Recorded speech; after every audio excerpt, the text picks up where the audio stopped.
আসসালামু আলাইকুম। আরেকটি নতুন রেসিপি নিয়ে হাজির হয়েছে আপনাদের মাঝে। আজকে আপনাদেরকে তৈরি করে দেখাবো আমি জলপাইয়ের আচার। তো এর জন্য আমি জলপাই নিয়েছি ছোট বড় সাইজের। এখানে আমি হাফ কেজির মতো জলপাই নিয়েছি। তো প্রথমে আমি একটা কড়াইতে পরিমাণ মতো সরিষার তেল দিয়ে দিলাম। তেলের মাঝে দিয়ে দিলাম 3টা শুকনো লঙ্কা মাঝখান থেকে চিড়ে।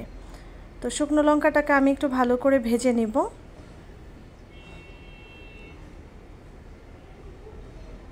আর আজকে আপনাদেরকে আমি খুবই সিম্পল নিয়মে একদম চটজলদি কীভাবে জলপাইয়ের আচারটা তৈরি করা যায় সেটি তৈরি করে দেখাবো, এবং খেতে কিন্তু ভীষণ মজার।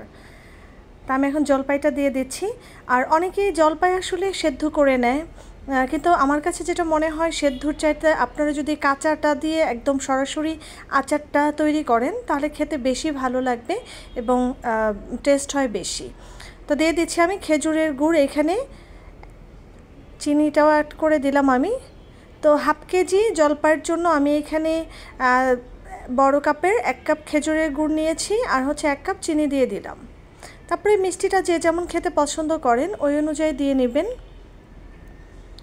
তা আমি এখন একটু নেড়ে চেড়ে আপনার খেজুরের গুড়টা মিশিয়ে নেব জলপাইয়ের সাথে।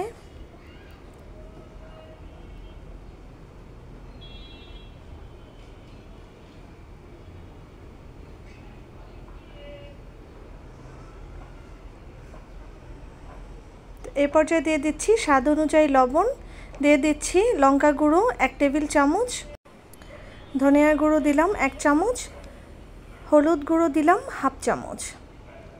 তো ঝালটাও যে যেমন খান ওই অনুযায়ী দিয়ে নেবেন, কিন্তু আচারটা আসলে একটু ঝাল ঝাল খেতেই ভালো লাগে। তা আমি এই জন্য কিন্তু আপনার 1 টেবিল চামচের মতো শুকনো লঙ্কা দিয়ে দিয়েছি। তা এখন সবগুলোই আমি জলপাইয়ের সাথে ভালো করে মিশিয়ে নিচ্ছি। তো এখন আমি পানিটা অ্যাড করে দিব।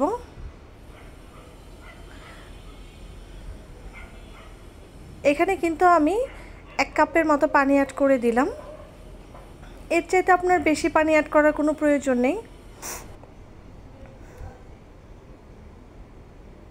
এখন দিয়ে দেবো আমি 5 ফোড়ন। আচারের স্বাদই কিন্তু এনে দেয় 5 ফোড়ন, কারণ 5 ফোড়নটা আসলে না দিলে আচারের স্বাদটা সম্পূর্ণই হয় না, অসম্পূর্ণ রয়ে যায়। তো এখানে আমি 1 চামচের মতো 5 ফোড়ন অ্যাড করলাম, আর 5 ফোড়ন কিন্তু আমি 2 ধাপে অ্যাড করব। আর চাইলে আপনারা এই আচারটা শুধু চিনি দিয়েও করতে পারেন, আবার চাইলে খেজুরের গুড় দিয়েও করতে পারেন, কিন্তু আচার আসলে আমি নর্মালি সবসময় 2 ধরনের চিনি বা খেজুর দুটোটা দিয়ে আমি তৈরি করি। এতে করে আচারের যে টেস্ট সেটা অনেক গুণ বেড়ে যায়। তা আমি কিন্তু জলপাইটাকে আপনার খুন্তি দিয়ে সুন্দর করে একদম গলিয়ে গলিয়ে নিচ্ছি। আর যদি কেউ আস্ত রাখতে চান তাহলে সেটাও রাখতে পারেন, কিন্তু আমার কাছে একটু গলিয়ে নিলে ভালো লাগে খেতে, কারণ মশলাগুলো খুব সুন্দরভাবে ঢুকে খেতেও ভীষণ ভালো লাগে। তো আমার আচারটা কিন্তু হয়েই গেছে। এখন ওঠানোর পূর্বে আমি আরেকবার 5 ফোড়নটা অ্যাড করে দিব। প্রথমেই বলেছি যে আমি 5 ফোড়নটা 2 ধাপে অ্যাড করব।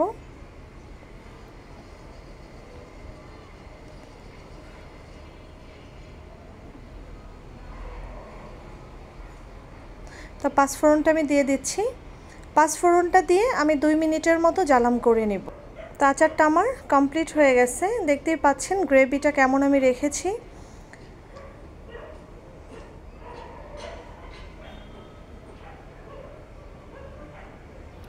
তো এই পর্যায়ে আমি আচারটা আবার বাগার দিয়ে নেব। আর এই আচার কিন্তু ডাবল বাগার দিলে আচার অনেক মজার হয় এবং খেতেও ভালো লাগে। তো এর জন্য আমি ফ্রাই প্যানে দিয়ে দিচ্ছি পরিমাণ মতো সরিষার তেল। আর আপনারা যদি ডাবল বাগার না দিতে চান তাহলে প্রথম অবস্থায় যে কাঁচা বাগার দিয়েছেন ওইভাবে করলে আপনার আচারটা ভালো লাগবে খেতে। তা এখন দিয়ে দিচ্ছি শুকনো লঙ্কা 2টা আমি মাঝখান থেকে চিড়ে দিয়ে দিলাম। তো এটা আমি খুব ভালো করে একটু লালচে করে ভেজে নেব।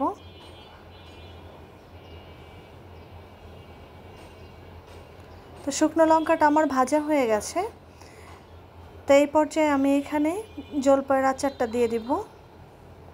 আর চাইলে আপনারা এখানে জিরা ফোড়নটাও দিতে পারেন, কালো জিরা ফোড়নটাও দিতে পারেন, কিন্তু আমি শুধু শুকনো মরিচটা দিয়ে আপনার বাগারটা দিয়ে দিলাম।